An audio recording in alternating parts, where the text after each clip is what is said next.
Hoy vamos a dar inicio a la carta a los Hebreos.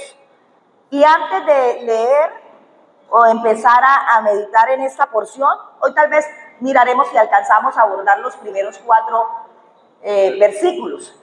Y quiero darles lectura, no sé si alguna vez se han encontrado con el relato histórico de los primeros cristianos. Tal vez a grosso modo en el libro de los Hechos hemos encontrado algunas situaciones que experimentaron y que vivieron nuestros hermanos de esa época. Entre ellas martirios, entre ellos persecuciones, azotes y todo tipo de maltrato. Algunos fueron sacados, desterrados, a otros les quitaron absolutamente todo lo que poseían y vivieron una situación muy difícil. Nada comparado con lo que nosotros vivimos hoy.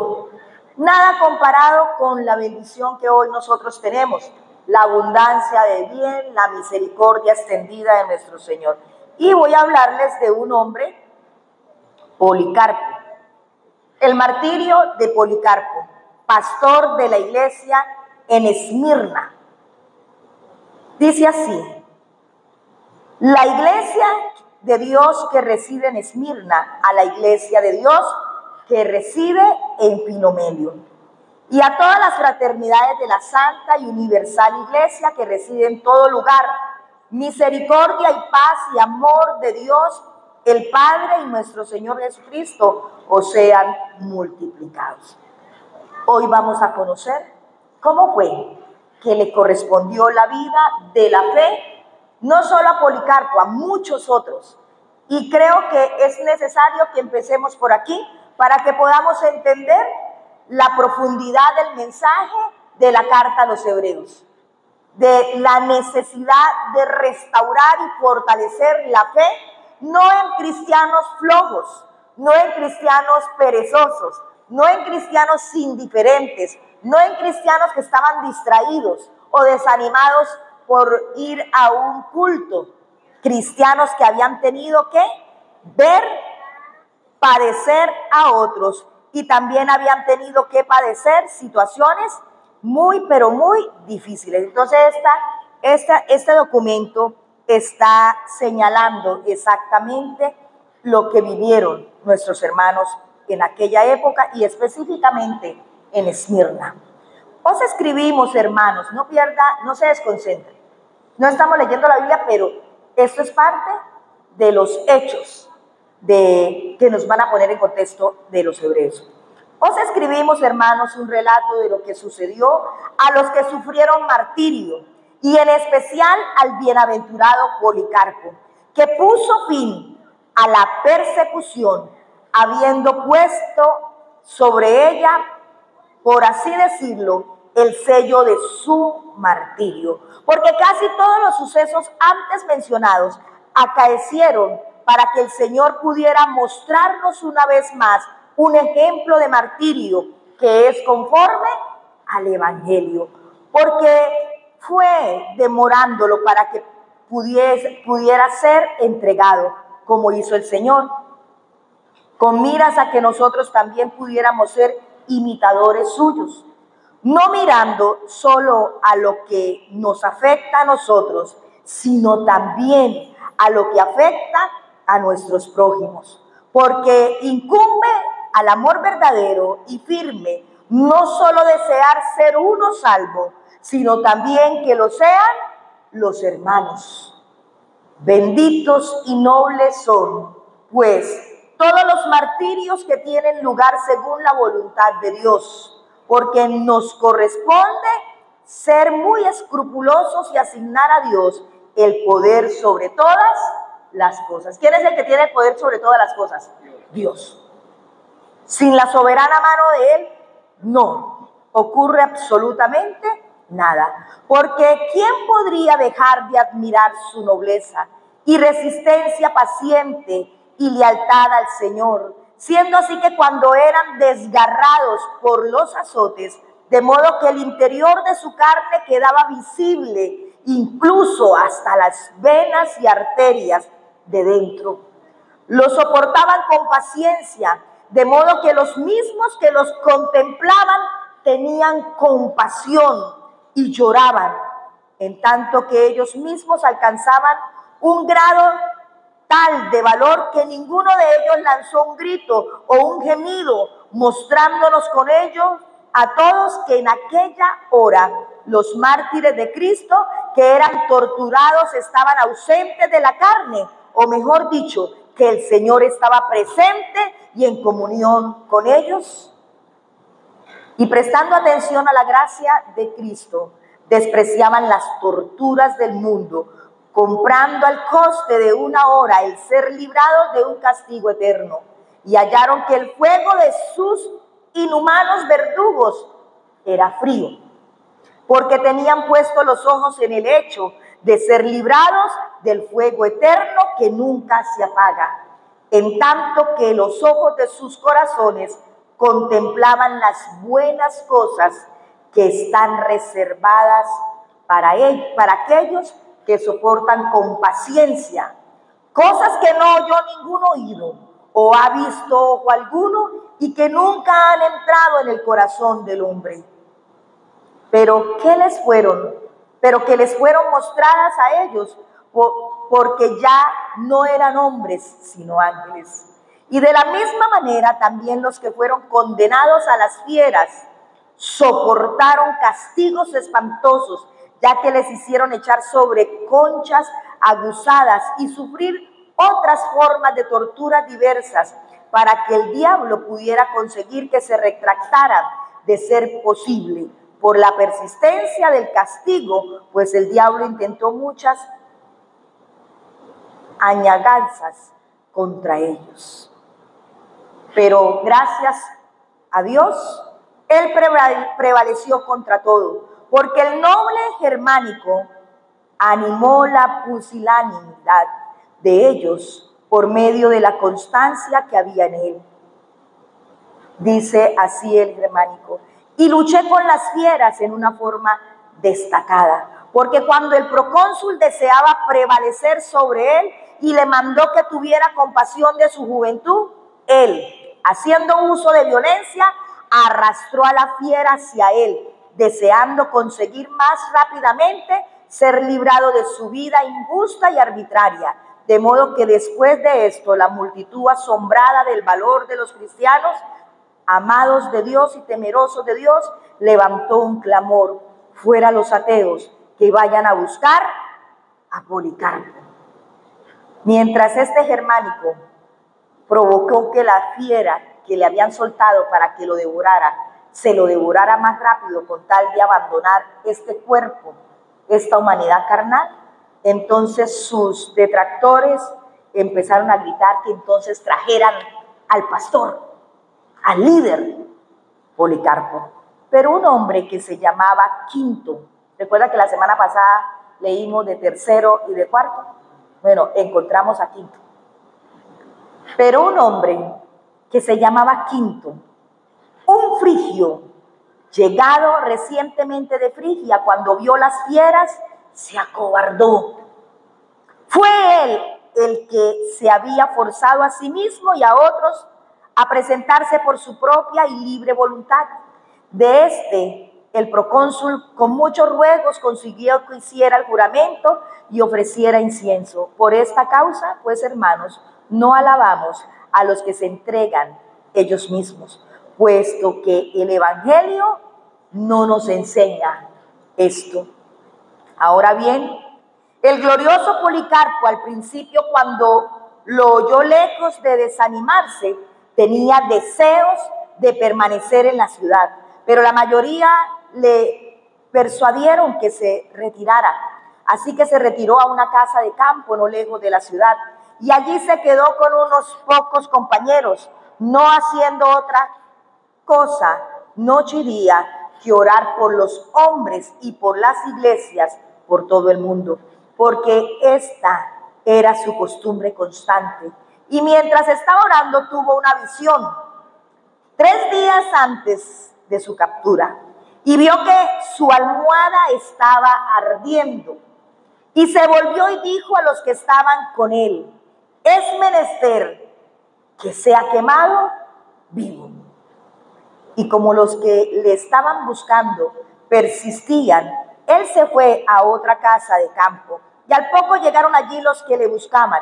Y como no le hallaron, echaron mano de dos muchachos esclavos, uno de los cuales confesó bajo tortura, porque le era imposible permanecer escondido cuando las mismas personas que le habían delatado eran gente de su propia casa.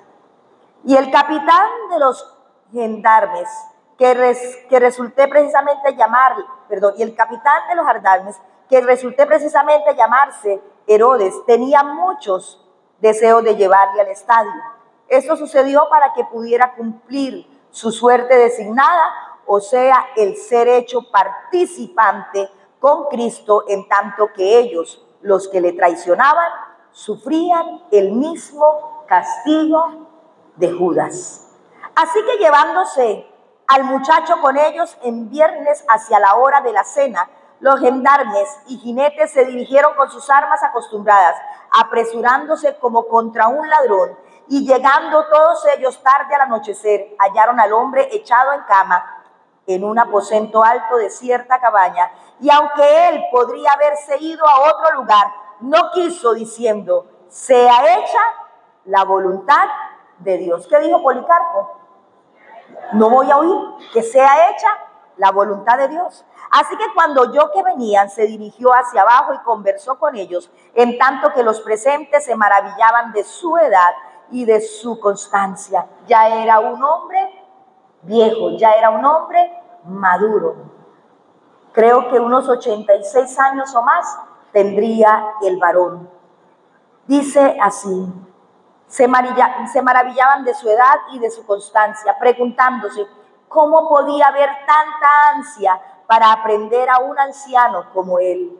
Con lo cual inmediatamente dio orden de que se dispusiera una mesa para ellos, para que comieran y bebieran en aquella hora tanto como desearan. Y les persuadió a concederle una hora para que pudiera orar sin ser molestado. Y cuando ellos consintieron, él se levantó y oró, estando tan lleno de la gracia de Dios que durante 2 horas no pudo callar. ¿Qué fue lo que hizo durante 2 horas Policarpo? Ya listo para ser ejecutado. No lloró, no rogó por su vida. ¿Qué hizo?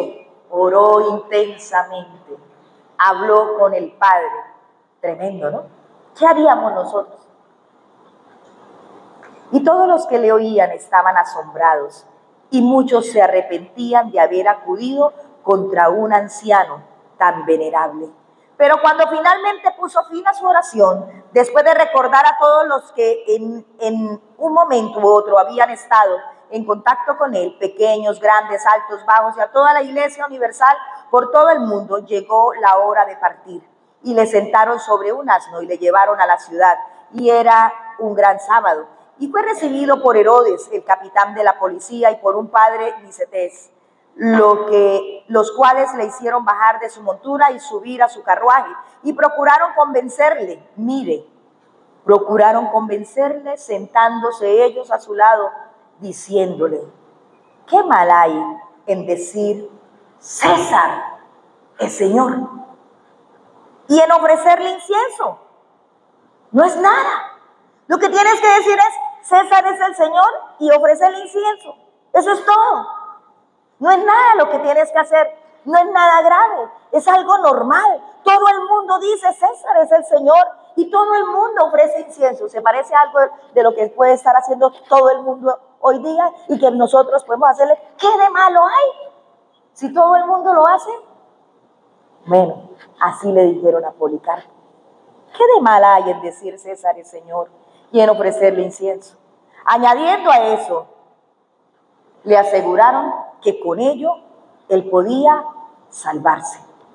Pero él al principio no le dio respuesta. Sin embargo, cuando ellos persistieron, les dijo: no voy a hacer lo que me aconsejáis. Entonces ellos, viendo que no podían persuadirle, hicieron uso de amenazas y le hicieron bajar rápidamente, de modo que se hirió en la espinilla cuando bajaba del carruaje. Se afectó su pierna, su pie.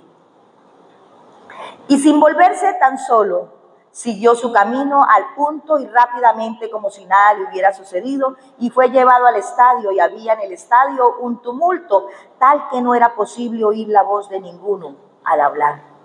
Pero cuando Policarpo entró en el estadio, le llegó una voz del cielo: mantente firme, Policarpo, y sé un hombre.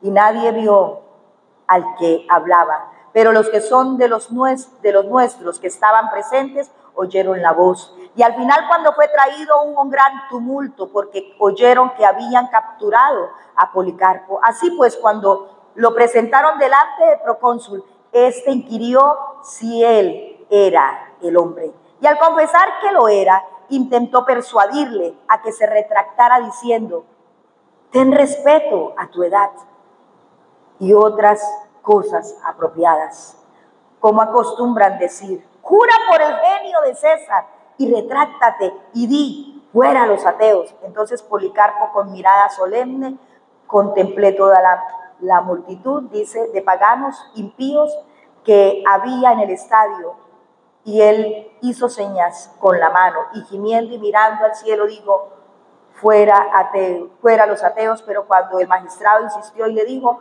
jura y te soltaré, insulta a Cristo, Policarpo dijo: durante 86 años he sido su siervo y no me ha hecho mal alguno. ¿Cómo puedo ahora blasfemar de mi rey que me ha salvado? Pero cuando el procónsul persistió diciendo: jura por el genio del César, él contestó: si supones en vano que voy a jurar por el genio del César, como dices, y haces ver que no sabes quién soy, te lo diré claramente: soy cristiano. Pues si quieres aprender la doctrina del cristianismo, señala un día y escúchame.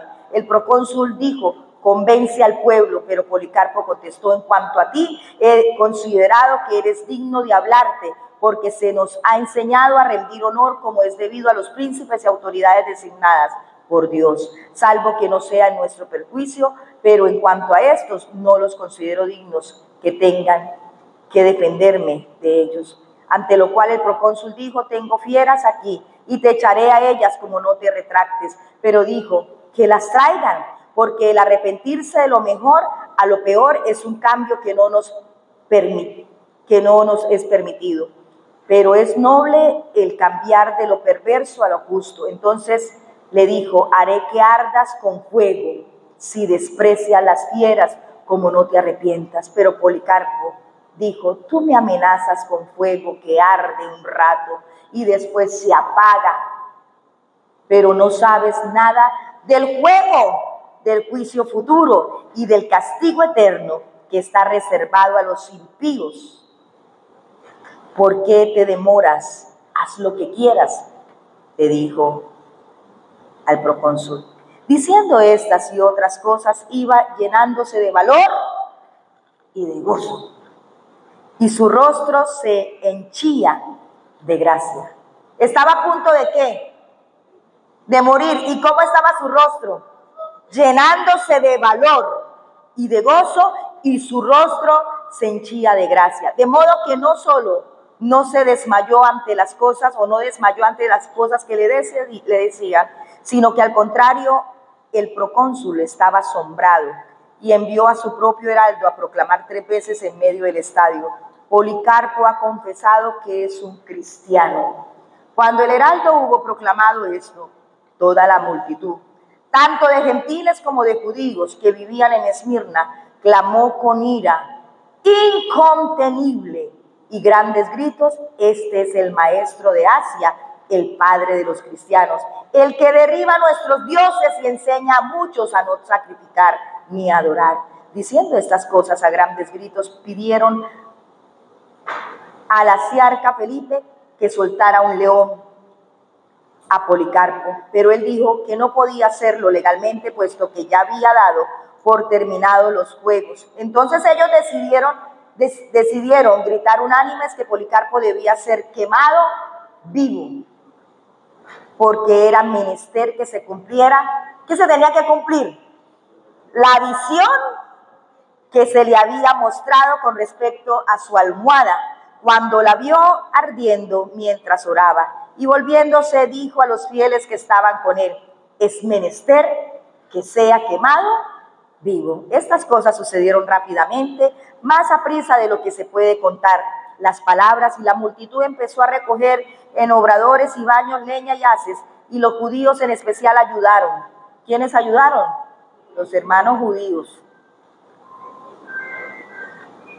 Y los judíos en especial ayudaron, según acostumbraban. Pero cuando estuvo listo el montón de leña, él mismo se quitó las prendas externas y se soltó la faja, esforzándose también en quitarse los zapatos, aunque no tenía la costumbre de hacerlo antes, porque todos los fieles en todo momento se esforzaban por quien tocaría antes su carne, porque había sido tratado con todo honor toda su vida, incluso antes de que le salieran canas. Al punto, los instrumentos que estaban preparados para la hoguera fueron colocados a su alrededor, y como iban también a clavarle a la estaca, él dijo: dejadme como estoy, puesto que él me ha concedido que pueda resistir el fuego. Los clavaban en una estaca para que en medio del desespero no se salieran, pero él dice que Dios le había concedido que pudiera resistir el fuego. También me concederá que pueda permanecer inmóvil en la hoguera, sin tener que ser sujetado por los clavos. Y ellos no le clavaron, pero le amarraron.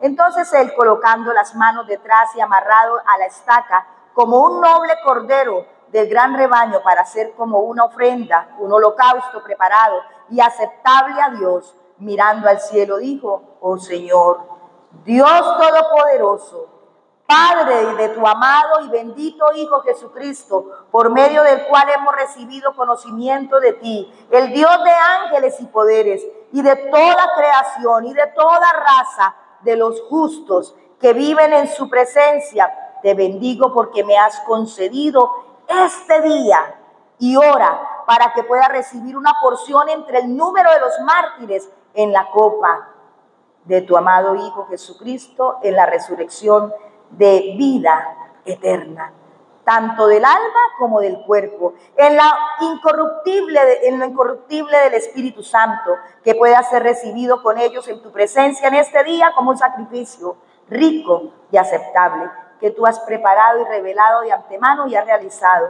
Tú que eres el Dios fiel y verdadero, por esta causa, sí, y por todas las cosas te alabo y bendigo y glorifico por medio del sumo sacerdote eterno y celestial, Jesucristo, tu Hijo amado, por medio del cual, con él y el Espíritu Santo, sea gloria, honra, siempre y por los siglos de los siglos. Amén. Cuando hubo ofrecido el amén y terminado su oración, el verdugo encendió el fuego. Y cuando surgió la llama poderosa, todos los que pudimos verlo, contemplamos un portento. Sí, y fuimos preservados para que pudiéramos referir al resto lo que había sucedido. El fuego, formando la apariencia de una bóveda, como la vela de un navío llenada por el viento, formó una pared alrededor del cuerpo del mártir y estaba allí en medio, no como carne quemándose, sino como un pan en el horno, como oro y plata refinados en un horno, porque percibimos un olor fragante, como si desprendiera olor de incienso o de algún bálsamo precioso. Así que finalmente los impíos, viendo que su cuerpo no podía ser consumido por el fuego, ordenaron al verdugo que fuera y le apuñalara con una daga. Y cuando lo hubo hecho, salió una cantidad de sangre tal que extinguió el fuego, y toda la multitud se maravilló de que hubiera una diferencia tan grande entre los incrédulos y los elegidos. En el número de estos estaba este hombre, el glorioso mártir Policarpo, que fue un maestro apostólico y profético en nuestros propios días, un obispo de la Santa Iglesia que está en Esmirna, porque cada palabra que pronunció su boca se cumplió o se cumplirá. Pero el maligno, celoso y envidioso, el adversario de la familia de los justos, habiendo visto la grandeza de su martirio y lo intachable de su vida desde el principio, y como fue coronado con la corona de la inmortalidad y hubo ganado un premio que nadie puede desmentir, se las arregló para que ni aun su pobre cuerpo fuera sacado y llevado por nosotros, aunque muchos deseaban hacerlo y tocar su carne santa. Y así fue como se da todo el proceso. Ahí sigue la historia. Pero es de verdad, dice, el bienaventurado Policarpo sufrió el martirio el segundo día de la primera parte del mes, el séptimo día antes de las calendas de marzo. Bueno, ahí hay una información. ¿Cómo vivía la iglesia? ¿Cómo estaba viviendo el evangelio la iglesia de esos tiempos? ¿Se parece a nosotros? Para nada, ¿cierto? Y cuando vamos a la carta a los hebreos, necesitamos entender el contexto en el que estaban viviendo nuestros hermanos para poder comprender la urgencia de que la carta llegara a ellos, a judíos que habían visto el martirio de muchos y que también estaban padeciendo persecución de sus mismos compatriotas, pero también del imperio romano que arreciaba para acabar al pueblo cristiano. Pero gente que se mantuvo, gente que estuvo y gente que hizo que la inspiración divina llevara a una carta tan profunda como es la carta a los hebreos. Una carta que está dedicada a afirmar y a fortalecer la fe. Es una carta que nos llama a nosotros a revisar cómo está nuestra firmeza en la fe y qué es capaz de resistir nuestra fe.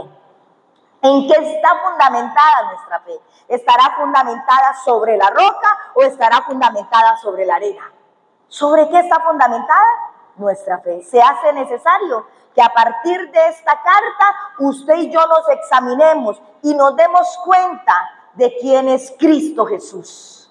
Nos demos cuenta de quién es ese Salvador y podamos vivir lo que nos corresponde en nuestra cotidianidad, en esta era, para nosotros poder vivir como vivieron nuestros hermanos, soportando lo que nos corresponde soportar. Tal vez en este tiempo no hay los martirios que soportaron ellos, pero hermanos, cualquiera que sea la amenaza, cualquiera que sea la situación que tengamos que enfrentar, podemos hacerlo porque Dios es soberano, porque Cristo fue el que murió, resucitó y por causa de Él nosotros hemos recibido firmeza, fortaleza para vivir un evangelio conforme Él lo demanda. Así que esta es una carta para fortalecer la fe y yo creo que nosotros necesitamos leer esta carta para ser reafirmados en la fe. Amén. Reafirmados en la fe.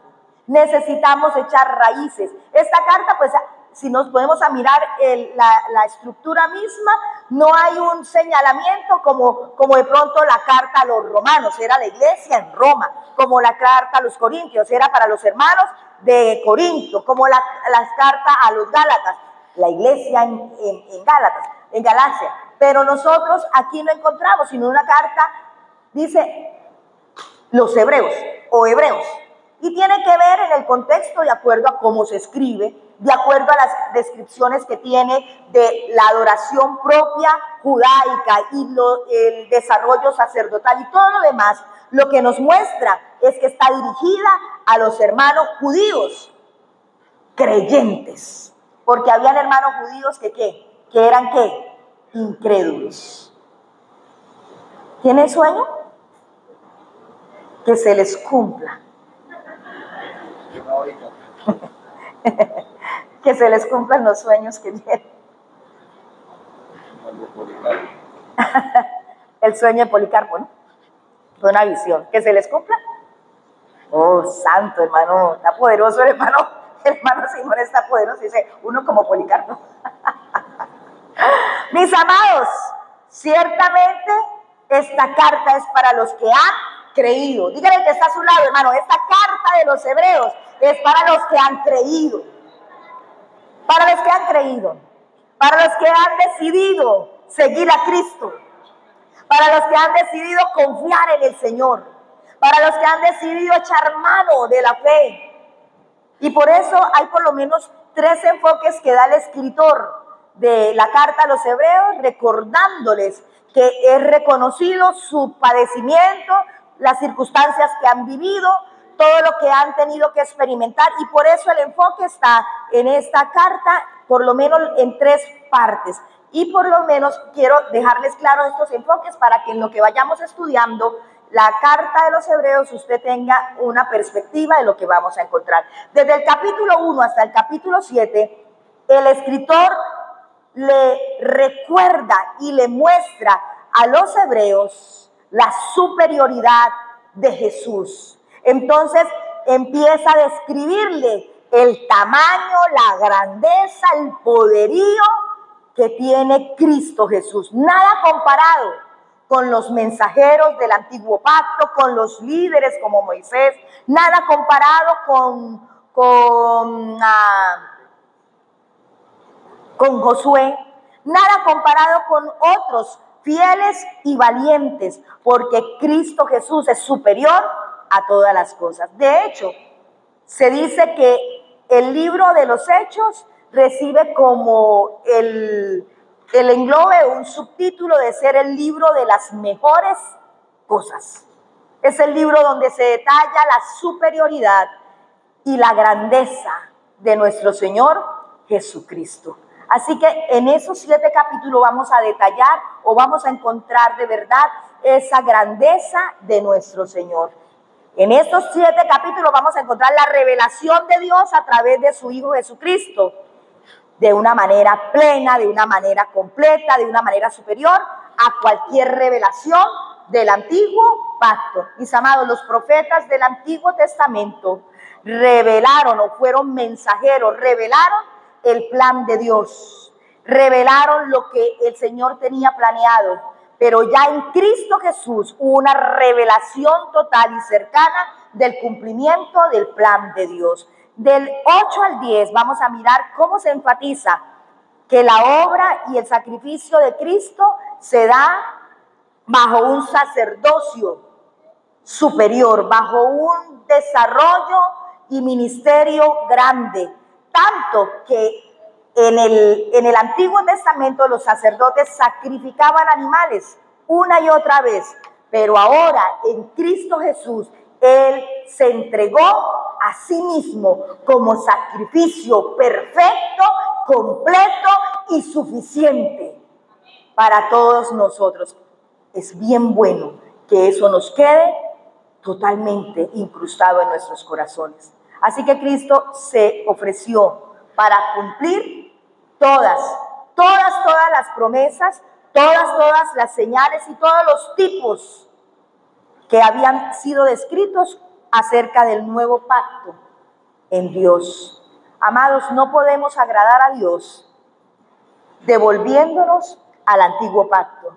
Nosotros agradamos a Dios sometiéndonos al plan revelado por Dios en el nuevo pacto en Cristo Jesús. Y me gusta porque el nuevo pacto en Cristo Jesús no es solamente que Él nos perdonó, sino que Él también nos limpió de toda nuestra maldad. Lo que hacía el antiguo pacto era que el sacerdote sacrificaba para cubrir o expiar el pecado, pero nadie era libre del pecado. En cambio, en Cristo Jesús, dice la palabra, que Él nos limpió, pero nos libró de la condenación, pero también nos liberó de la cautividad o del peso, del yugo del pecado. Recuerda que lo vimos en Romanos. Él nos hizo libre de la esclavitud del pecado. Bueno, en esta porción vamos a encontrar esa riqueza de la obra de Cristo en nosotros. Y en la última parte, del 11 al 13, vamos a ver el elemento de la fe como la única manera de agradar a Dios. Y está claro que lo habla exactamente en el capítulo 12 de Hebreos, versículo 1 y 2, dice que nosotros debemos despojarnos ¿de qué? De todo peso y de pecado, ¿cierto? Y que corramos ¿cómo? Con paciencia la carrera que tenemos por delante. Hermanos, si es posible que nosotros podamos perseverar en la fe. ¿Usted sabe por qué Policarpo perseveró? ¿Por qué perseveró Policarpo? ¿Dónde estaba enfocado Policarpo? En el Señor. Dice que cuando ya estaba en eso, alzó sus ojos y se dedicó ¿a qué? A orar, a exclamar. Que cuando lo estaban persiguiendo o buscando él no dijo, no, y ahora mire tanto que yo he trabajado, ya con 86 años déjenme morir tranquilo. Déjenme que a mí ya me falta poco tiempo para morir. No me dediquen, déjenme quieto. Y yo, bueno, está bien, yo voy a renunciar a Cristo. Ya le serví 86 años, ya qué más da, ya tengo asegurado allá. No, hermanos. Él dijo, ¿cómo yo voy a negar al que he servido por 86 años y no me ha hecho nada malo? Bueno, porque tenía su mirada donde puesta en el Señor. ¿De qué calibre era la fe de Policarpo? Una fe que resiste, una fe que no se deja tambalear. Dígale que está a su lado, así es la fe que el Señor demanda. Ojo con los vientos que vienen, que no lo tambaleen. Ay, la otra semana ya es 8 de diciembre. Ay, viene el viento el 8 de diciembre, con velas y todo, Dios los guarde.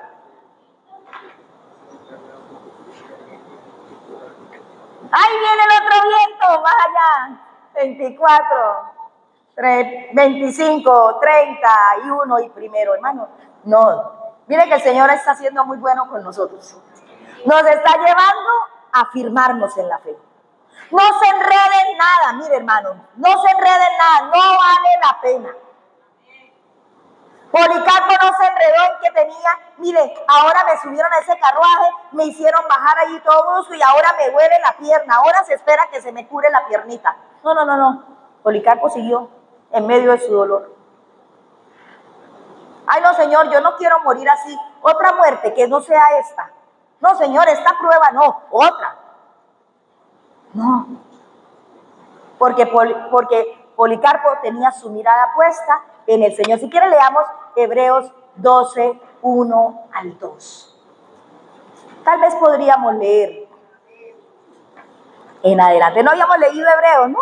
Uy, perdónenme. Entonces leamos primero Hebreos 1 al 4. No, leamos 12, ahí donde estamos y luego arrancamos con los versículos que vamos a meditar hoy de manera rápida.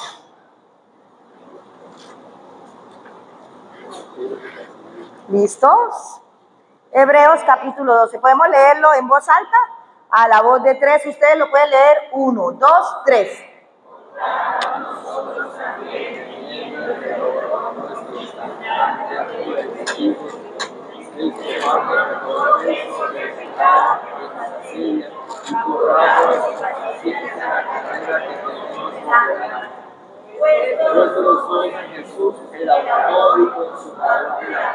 El cual por el gozo puesto delante de él sufrió la cruz, menospreciando el oprobio, y se sentó a la diestra del trono de Dios.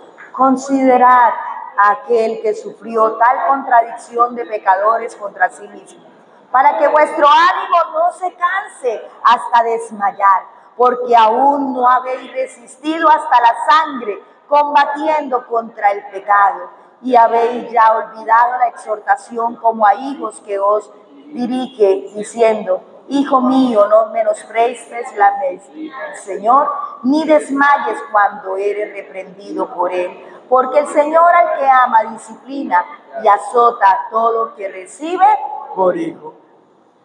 Hermanos, Hebreos nos habla de que nuestra fe debe estar lo suficientemente sólida, lo suficientemente madura, lo suficientemente fuerte. Y no se puede mantener uno fuerte ni firme mirando para otro lado. Si usted quita los ojos del Señor, hasta ahí. Buen ejemplo tenemos en quién. El que quitó la mirada del Señor Jesús. ¿En quién? En Pedro. ¿Qué le pasó a Pedro apenas quitó la mirada del Señor? ¡Bum! Sucumbió. Hundió. Estaba mirando a Jesús y caminando sobre las aguas. Pero cuando quitó la mirada del Señor, sus pies hundieron. Hermanos, lo que está diciendo la palabra, y vamos a verlo mucho en Hebreos, es la necesidad de nosotros mirar a Cristo como algo, como lo superior a todas las cosas, superior a su trabajo, superior a su familia, superior a los placeres de este mundo, superior al descanso, superior a todo, porque Cristo es superior. No hay nada comparado con Él. Y el libro de Hebreos nos va a permitir tener una visión clara de quién es nuestro Señor. Miren, cuando uno ve quién es el Señor, se logra enamorar más de Él. Si uno conoce al Señor, si uno ve la grandeza del Señor, uno ve la pequeñez nuestra. Cuando vemos la plenitud de Cristo en la palabra, nosotros vemos la necesidad tan profunda que tenemos nosotros. El problema es que desviamos la mirada del Señor y queremos ver a Cristo como un adorno, como un accesorio, como parte del paisaje. No podemos ver a Cristo así, mis amados. Si vemos a Cristo como un adorno, como un accesorio, como parte del paisaje, como alguien que hace parte de algo en mi vida, hermanos, no podemos fortalecernos ni afirmarnos en la fe. Por eso nosotros no llevamos a Cristo colgado, nosotros estamos colgados juntamente con Cristo. Así es como se debe vivir el Evangelio de Cristo. Entonces podemos decir que Hebreos, todo en su contenido, todo, al igual que todas las escrituras de principio a fin, se trata de la obra redentora de Cristo Jesús. Cristo Jesús siempre es el personaje de las escrituras. Cristo Jesús es el tema de los cristianos. Cristo Jesús es el fundamento de nuestra fe, de nuestra confianza. Ahora sí leamos Hebreos capítulo 1, versículo 1 al 4. Y por lo menos quiero destacar unas 8 características que usted me puede ayudar a sacar de ahí de esos 4 versículos. Usted puede creer que hay 4 verdades profundas en estos 4 versículos. Vamos a tratar de encontrarlas entre todos. El título de esta porción, solo 4 versículos, dice: Dios ha hablado por su Hijo. Qué bueno, ¿no? Dice así la palabra del Señor, si pueden leer conmigo en voz alta. Dios, habiendo hablado muchas veces y de muchas maneras en otro tiempo a los padres por los profetas, en estos postreros días nos ha hablado por el Hijo, a quien constituyó heredero de todo, y por quien asimismo hizo el universo, el cual, siendo el resplandor de su gloria y la imagen misma de su sustancia, y quien sustenta todas las cosas con la palabra de su poder, habiendo efectuado la purificación de nuestros pecados por medio de sí mismo, se sentó a la diestra de la majestad en las alturas, hecho tanto superior a los ángeles, cuanto heredó más excelente nombre que ellos. Vamos a encontrar entonces unas verdades profundas de la superioridad y la grandeza de nuestro Señor. Estos 4 versículos, mis hermanos, introducen la esencia de esta carta, de este libro. Dice que Jesús es la fundamental revelación de Dios para nosotros. En Cristo Jesús, Dios se reveló a todo pueblo, a toda tribu y a toda nación. En Cristo Jesús, Dios se reveló a toda la raza humana, sin excepción alguna. Porque la palabra del Señor, el evangelio de salvación, es para todos. Dijo la palabra para judíos primeramente, pero también para los griegos, para todos los gentiles. Entre ellos, usted y yo. Qué bueno es saber que Dios se ha revelado a Carmelita, a Catalina, a Nisa, a Inat, a Juan, por medio de nuestro Señor Jesucristo. Por medio de Él se ha revelado a todos nosotros. Dice que en estos postreros días Dios nos ha hablado por medio de ¿quién? De su Hijo. Antes Dios usó profetas. Antes Dios usó a Moisés.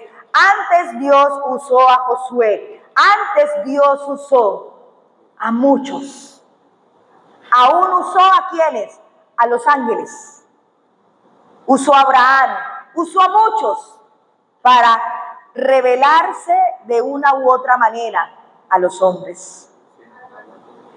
Pero aunque habló muchas veces, usó a muchos, al Señor le plació para darle cierre a todo, usar a su Hijo para hablarnos de una manera especial y para revelarnos su plan de una vez y para siempre, de una manera definitiva.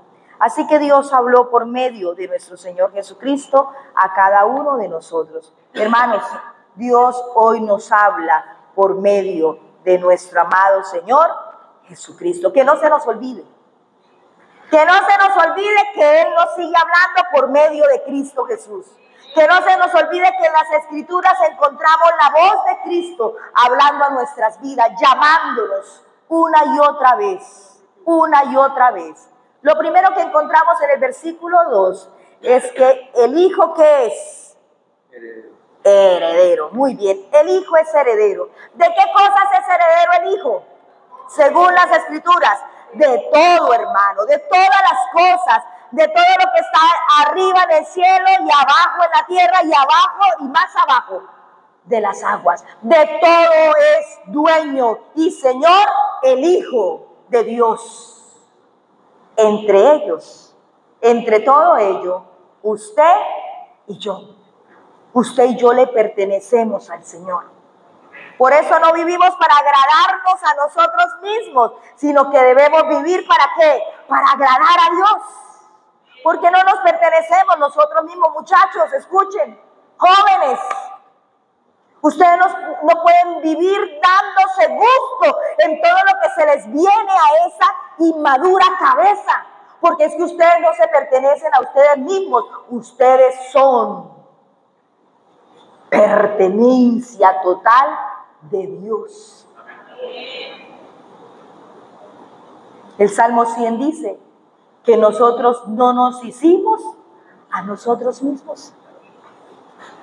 No somos dueños de nada. Miren, ustedes se ven muy jóvenes, muy bonitos, sin arrugas y sin canas. Pero ustedes no son dueños de esa juventud. Ustedes se creen muy fuertes y muy pilos, pero ustedes no son dueños de esa habilidad. Si al Señor le place, dice hasta aquí fue. Y yo puedo quedar como Policarpo con 86 y usted no aparecer en el panorama. Porque su vida, mi vida y la vida de todo ser viviente le pertenece a Dios. Por lo tanto, nosotros no vivimos para nosotros mismos. Nosotros tenemos que decir, como dijo el apóstol Pablo, con Cristo estoy juntamente crucificado y ya no vivo yo, sino que vive Cristo en mí. Porque el Hijo, dice las Escrituras, el Hijo es heredero de todo, es dueño de todo. Todo le pertenece a Él. Y Él mismo lo sabe. Juan 16:15. ¿Qué dice Juan 16:15? Acerca de que Cristo es el único y total heredero. ¿Acaso Él no lo sabía? Claramente, Cristo lo sabía. Juan 16:15 dice así: todo lo que tiene el Padre es mío. Por eso dije que tomará de lo mío y os lo hará saber. De todo, mis amados, de todas las posesiones, la humanidad cobró un valor especial, no por causa de nosotros, sino por causa del Creador. Tomó un valor especial y usted y yo no debemos errar en pensar que nosotros podemos hacer con nosotros lo que queremos. No, hermanos, no podemos hacerlo porque nosotros también fuimos posesión preciosa y valiosa de mi Señor por causa de la muerte, resurrección, ascensión y pronta venida de nuestro Señor Jesucristo. No olvidemos, hermanos, que Dios hizo a Cristo su único y total heredero. Así es como debemos reverenciar. Hermanos, ¿cómo reverencian los imperios que todavía existen a los herederos de los reyes? Son personas casi que adoradas y casi que veneradas. ¿Usted con qué ojos mira al único heredero de todas las cosas, de lo que está arriba y de lo que está abajo? Necesitamos no olvidarlo. Lo segundo que encontramos allí en estos 4 versículos, ¿qué será? Me gusta mucho porque a veces olvidamos. Dice así el versículo, estamos todavía en el versículo 2. Dice, en estos postreros días nos ha hablado por el Hijo, a quien constituyó heredero de todo. Y mire lo que sigue, unido por una I, y por quien asimismo hizo el universo. Hermano, ¿por quién hizo Dios el universo? Por su Hijo. No lo hizo por usted ni por mí. No lo hizo porque nosotros, como creación, Él tuviera la obligación. Él lo hizo por su amado Hijo. En ese desarrollar de la creación, es por el Hijo que Dios creó todas las cosas, pero en la que también el Hijo participó como superior para la creación misma. En Génesis 1:1 describe que en el principio creó Dios los cielos y la tierra. Dios hizo todo. ¿Y por quién lo hizo? Según las Escrituras. Dice que por quien asimismo hizo el universo. Dice Juan capítulo 1 versículo 3 y Colosenses 1:16. Juan 1:3. La participación de Cristo como verbo en la creación misma. Dice que todas las cosas por Él fueron hechas. Podemos leer el 1 también. Dice, en el principio era el verbo, y el verbo era con Dios, y el verbo era Dios.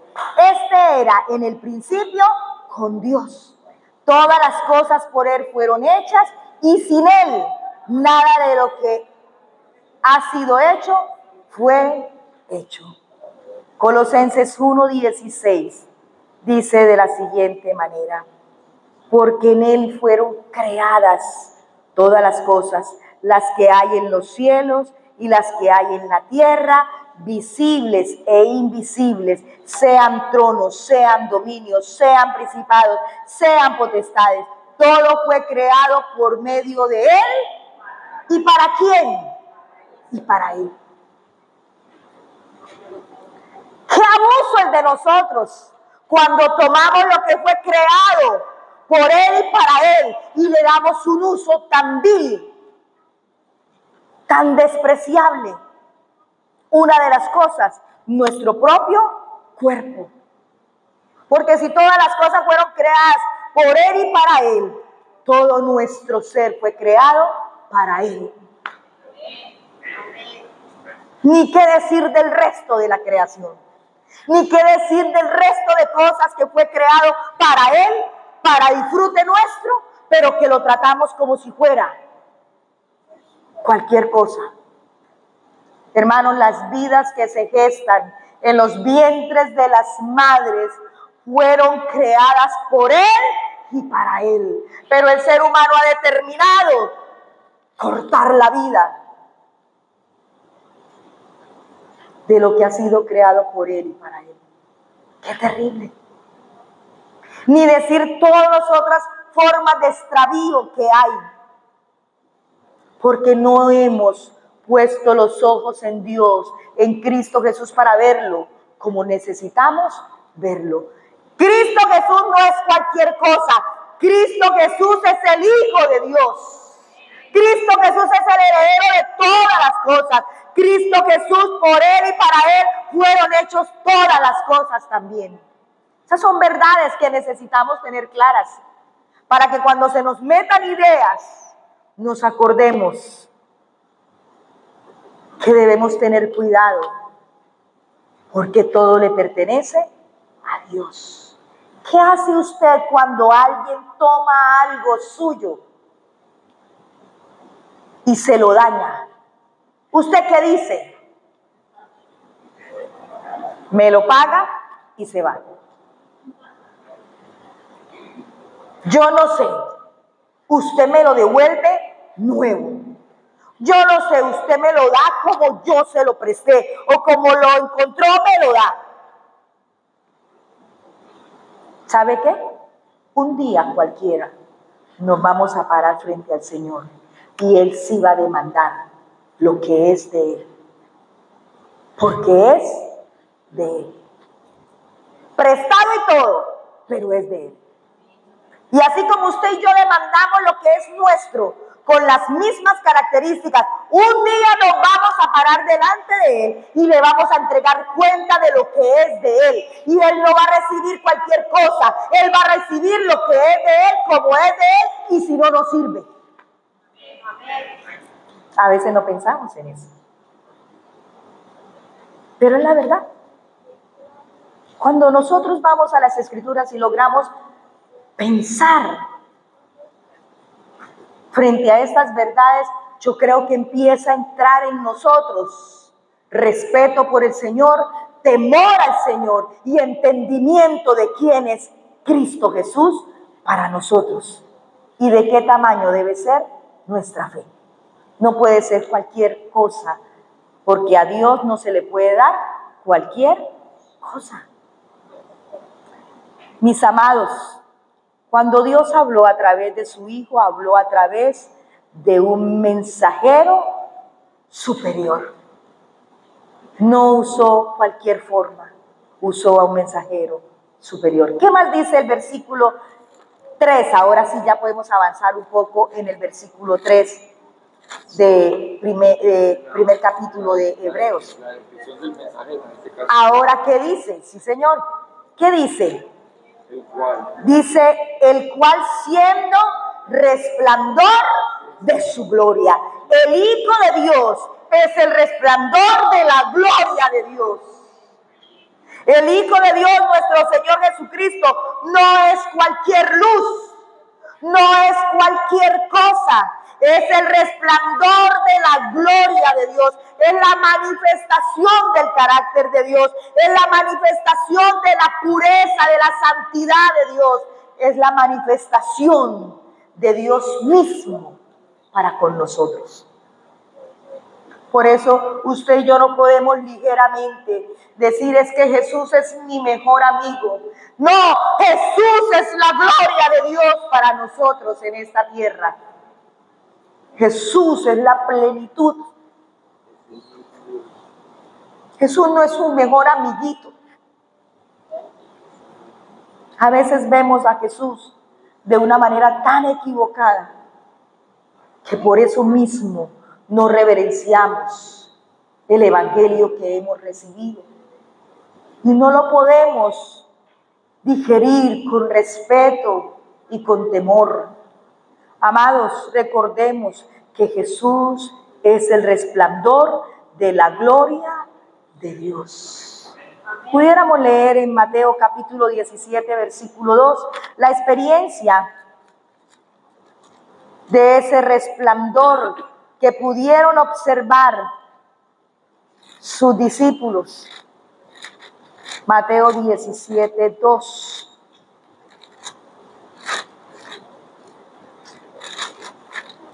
Ay, me equivoqué, no era Mateo. Voy a buscar. Esa es la experiencia que tuvieron. 7 será. 7, 2. Espérenme a ver si fui yo. O yo me pasé. Ah, sí, me pasé a Marcos. ¿Ustedes estaban ahí ya? Sí. 17, 2. Dice así la transfiguración y la experiencia que tuvieron Juan, Pedro y Jacobo. Dice de la siguiente manera: y se transfiguró delante de ellos y resplandeció su rostro como el sol y sus vestidos se hicieron blancos como la luz. Porque no era una revelación cualquiera, humana, era la revelación de la misma gloria de Dios en nuestro Señor Jesucristo. No era cualquier manifestación. Juan 1:14 que dice, y luego segunda de Pedro capítulo 1 versículo 17 al 18. Juan 1:14 dice, y aquel verbo fue hecho carne y habitó entre nosotros. Y cuando habitó entre nosotros, simplemente se contaminó y se llenó de la misma suciedad de nosotros. No, dice la palabra, y vimos su gloria. Gloria como la del unigénito del Padre, lleno de gracia y de verdad.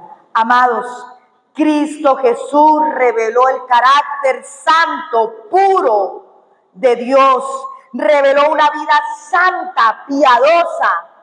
Hermanos, y por esa misma razón, usted y yo en Cristo Jesús debemos de vivir como dijo las Escrituras, viviendo de una manera santa en toda nuestra manera de vivir. Así es como la gente ve en nosotros la gloria de Dios. Ah, no, eso solo era Jesús que le tocaba que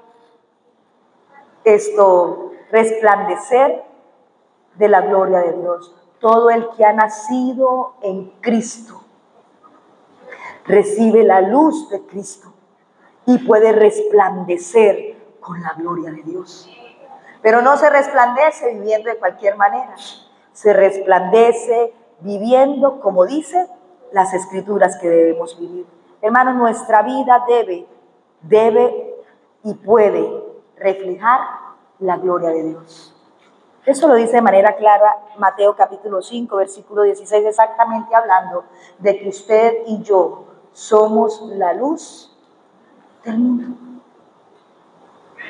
Usted y yo somos la luz. Dice que el que anda en la luz puede también transmitir la luz de Cristo.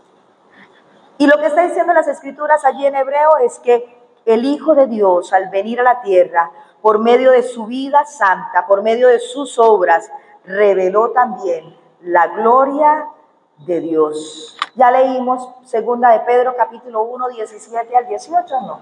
Vamos a leer allí, segunda de Pedro.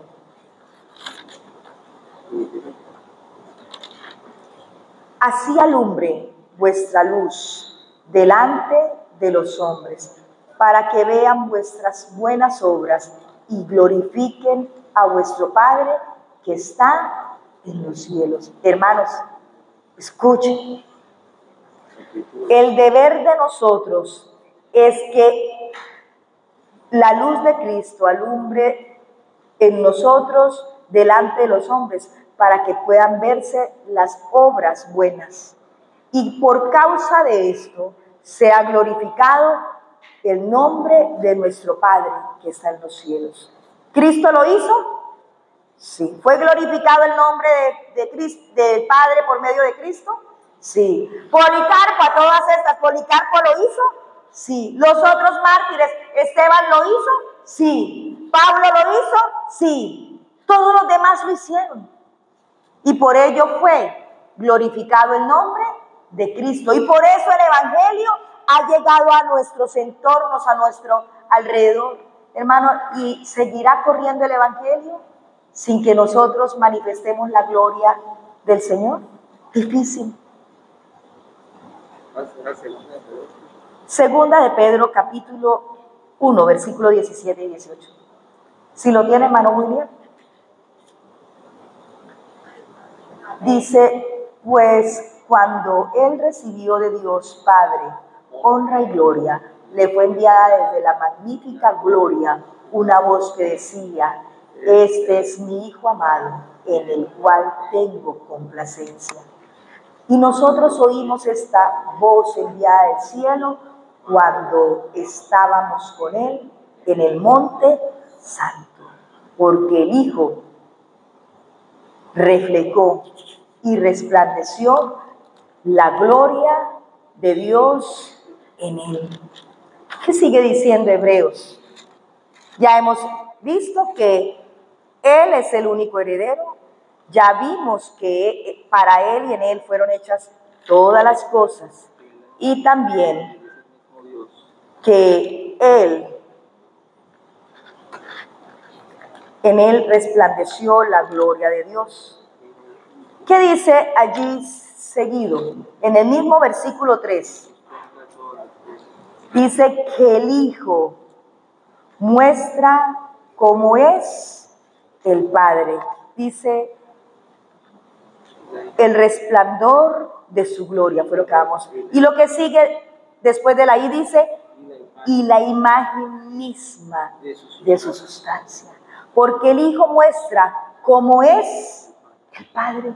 ¿Usted quiere conocer cómo es Dios? ¿Cómo es el Hijo? ¿Cómo es el Hijo? De hecho, Él lo dijo así en Juan 14:9. El que me ha visto a mí, ha visto al Padre. Porque el Hijo muestra cómo es el Padre. Porque Jesús le dijo, tanto tiempo hace que estoy con vosotros y no me has conocido, Felipe. El que me ha visto a mí, ha visto al Padre. ¿Cómo pues dices tú, muéstranos el Padre? Porque es que el Hijo muestra al Padre. La vida de Jesús nos mostró que Dios es justo, que Dios es severo, que Dios es amoroso, que Dios es misericordioso, que Dios es manso, pero que también Dios es juez. Además, el Hijo, que eso respecto al carácter de Cristo. Y vamos a mirar qué sigue después de mostrar la imagen. Dice que, y quien sustenta todas las cosas con las palabras de su poder. Esa es otra verdad acerca de nuestro Señor Jesucristo. Hermanos, cuando la palabra dice que Él sustenta todas las cosas con la palabra de su poder, podemos estar seguros que es que Él cuida, Él mantiene, Él tiene la autoridad, Él tiene el poder, Él tiene el dominio. Y me gusta mucho porque está declarada, dice que Él sustenta todas las cosas, ¿con qué? ¿Con qué la sustenta? Con la palabra de su poder. Hermanos, ¿cuál es la palabra del poder de Dios para nosotros ahora? ¿Cuántos quieren que el Señor los cuide? Hermano, en la palabra está todo el cuidado de Dios para nosotros. Por eso es que no es coherente que nosotros queramos el cuidado de Dios, pero no queramos la palabra de su poder, porque Él sustenta todas las cosas con la palabra de su poder. Cuando Él lo declara, y su palabra sí tiene poder, hermano. Su palabra y mi palabra no tienen el poder ni la autoridad que tiene la palabra del Señor. No tiene. Y encontramos en las escrituras todas las expresiones, mis hermanos. Dios creó el mundo por su palabra. Jesús expulsó el demonio ¿con qué? Sal fuera. Fuera. El Señor Jesús calmó la tormenta y los vientos ¿con qué? Con el poder de su palabra. Le dijo a Lázaro, ven fuera, con el poder de ¿qué? De su palabra. Resucitó. ¿Qué más hizo? Limpió al leproso con el poder de ¿qué? De su palabra. Todo lo hizo. Es más, a veces nosotros no discernimos el poder de la palabra de Dios, pero el centurión romano, ¿qué le dijo? No soy digno de que vengas a mi casa, pero ¿qué? Di la palabra que mi siervo sanará. ¿Sabe qué reconocía el centurión? El poder de la palabra que tenía Jesús. Mis amados, el Hijo es el que sustenta, guarda, cuida, sostiene todas las cosas con el poder o con la palabra de su poder. Nosotros necesitamos también aprender a depender de Dios. Esta palabra a veces se le vuelve casi que también como el prendedor a todo el mundo o como el accesorio. No, yo dependo de Dios. No, sí, yo dependo de Dios. Claro, yo dependo de Dios. Error, no dependemos de Dios. Esto es un ejercicio que tenemos que enfrentar día a día. Porque la inclinación nuestra es buscar a Dios cuando ya es lo último. El último recurso siempre, y no estoy pecando en ello, porque el ser humano no le gusta depender. Y ese ha sido el gran problema de la humanidad. No dependemos de Dios. Si dependiéramos de Dios, no nos meteríamos en tantos problemas. No tendríamos un concepto tan equivocado de Dios. No pecaríamos tanto contra Dios y no viviríamos luchando tanto con esta carnalidad. Pero como no dependemos de Dios, entonces vivimos nadando en la incertidumbre, en la incredulidad, en la duda, en los afanes, en las preocupaciones y metiéndonos en grandes dificultades para que luego a última, el último recurso, ¡ay Dios mío, ayúdame! ¿Es así o no es así? Porque no tenemos claro que Dios en Cristo Jesús sustenta todas las cosas con la palabra de su poder. Qué bueno, ¿no? Es reflexionar sobre esa verdad. El Hijo tiene todo el poder y la autoridad en el cielo y en la tierra. Él lo dijo, toda autoridad me ha sido dada. Toda, hermano, toda autoridad la tiene Cristo. Quien sustenta, mis amados, nuestras vidas por la palabra es Cristo Jesús. Nosotros no. Nadie puede sustentar nuestras vidas. El Hijo, entonces vamos a seguir en el punto, ya vamos terminando, ¿ya tienen ganas de irse? Ay, hermanos, ¿ustedes por qué son así? Ustedes no eran así antes. ¿Qué dice el versículo 3 en la parte que sigue? Después dice de sustentar todas las cosas con la palabra de su poder. Habiendo efectuado ¿qué? La purificación de nuestros pecados por medio de sí mismo. ¿Qué hizo Cristo Jesús? Entonces el Hijo en la cruz dio su vida en sacrificio para limpiar su vida y mi vida de todo pecado. Cubrió nuestro pecado y nos limpió de nuestro pecado. Cristo fue hecho Salvador y Señor. Como ya les había dicho en el antiguo pacto, el sacrificio era presentado para expiar el pecado, para cubrir el pecado, mas no podía quitar de sobre el ser humano el peso del pecado. Pero Cristo Jesús lo hizo. Primera de Juan 1:9 y en el mismo capítulo 9, en el mismo capítulo 1 de Primera de Juan, leemos el versículo 7 y el versículo 9. Y es bien interesante porque la obra de Cristo es completa y es perfecta. Por eso no podemos desmayar en nuestra fe en Cristo Jesús. Primera de Juan 1:7 y luego vamos al versículo 9. Pero si andamos en luz, como Él está en luz, tenemos comunión unos con otros. ¿Y qué hace la sangre de Cristo Jesús?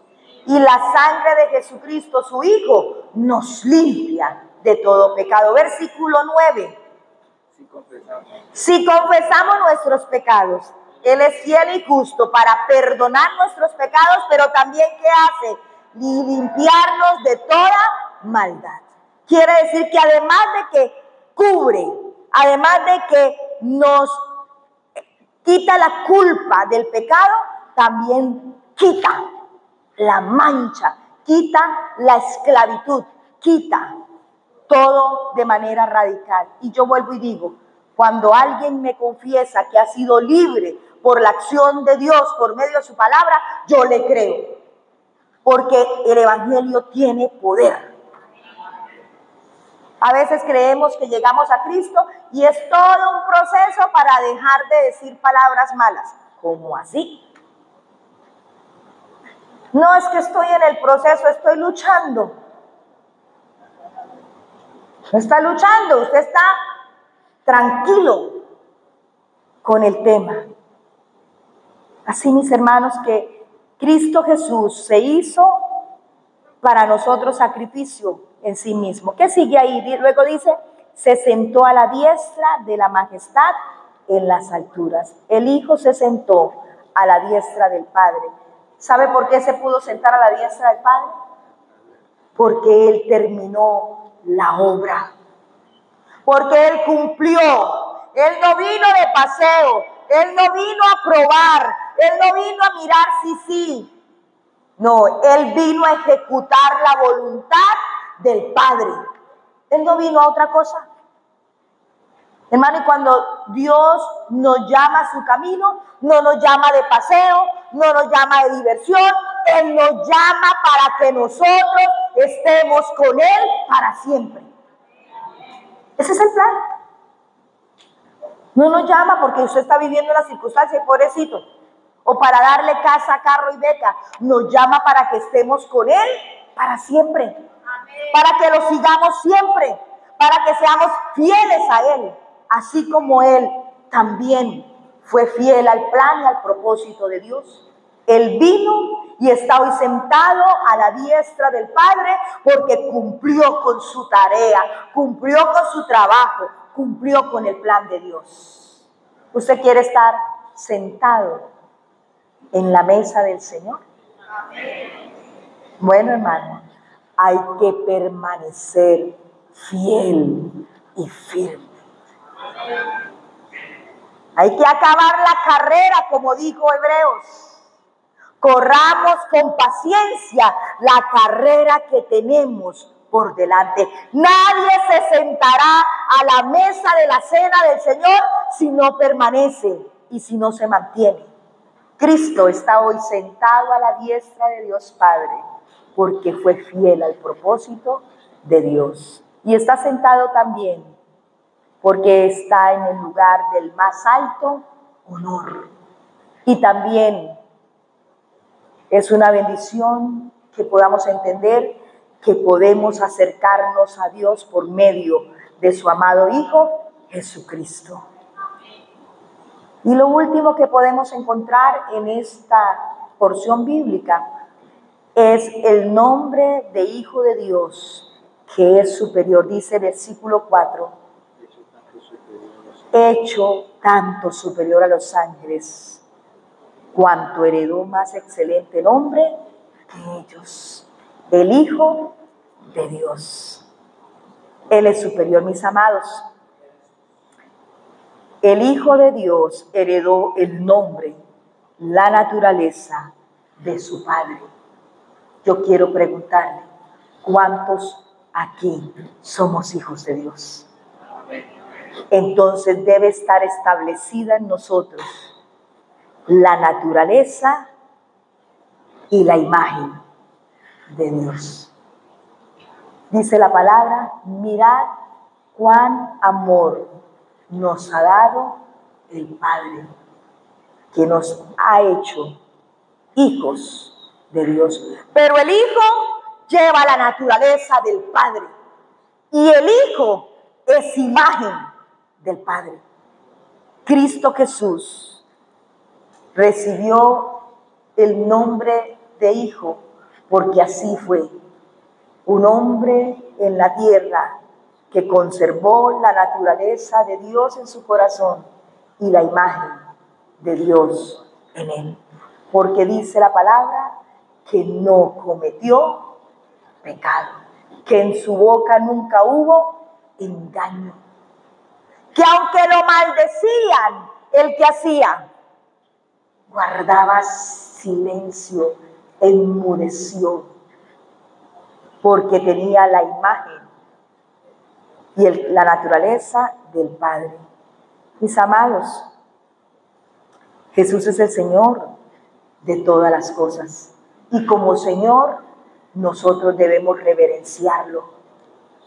No olvide, y lo que estaba haciendo el escribiente a los hebreos era traerle a los hermanos que habían padecido, que habían sufrido y que habían soportado en medio de la adversidad, pero tal vez en estos momentos estaban luchando y combatiendo para perseverar. Lo que estaba reafirmándole a los hermanos hebreos era quién era Cristo Jesús. Si ellos podían reconocer la obra de Cristo Jesús, estarían también listos para perseverar, aun cuando a ellos también les tocase pasar por lo mismo que pasó Policarpo o cualquier otro de los que había tenido que padecer atrás. Mi pregunta es, ¿esta palabra lo inspira a usted para soportar lo que venga? ¿Esta palabra lo inspira a usted para mantenerse firme en amor al Señor? ¿Esta palabra le habla a usted de quién es Cristo, su mayor tesoro, su riqueza más grande? Hermanos, no cambiemos la riqueza superior por cualquier bajeza de este mundo pasajero. Policarpo le dijo al procónsul, tú me vas a quemar en una hoguera cuyo fuego no va a permanecer, se va a extinguir. Pero no te das cuenta que tú experimentarás un fuego que no va a dejar de arder por la eternidad. Y la razón es porque no podían reconocer a Cristo Jesús. Entonces Policarpo tenía la seguridad de que él estaba o estaría con Cristo eternamente y para siempre. Porque para Policarpo y todos los demás hermanos que habían padecido hasta ese tiempo, hasta morir por Cristo, no había nada más grande, no había nada más superior, no había más nada de valor para sus vidas que Cristo Jesús. Que ese sea también nuestra claridad y que en este estudio de Hebreos nosotros determinemos caminar con el Señor hasta el último día de nuestra vida sobre la tierra, o si el Señor viene antes, que nos encuentre amándolo, siguiéndolo y sirviéndolo con todo nuestro corazón. Póngase en pie, mi amado hermano. Démosle gracias al Señor. Pidámosle al Señor que nos ayude, que podamos sostenernos para aquellos hermanos de las épocas atrás. Eran muy difíciles las cosas, pero para nosotros tal vez no pueden ser tan ligeras, porque ser cristiano sí demanda, ser cristiano sí cuesta. No es tan fácil como dice por ahí por las redes sociales, que seguir a Cristo es cualquier cosa. No, hermano, seguir a Cristo cuesta, pero vale la pena, así como lo confesaban nuestros hermanos en la antigüedad.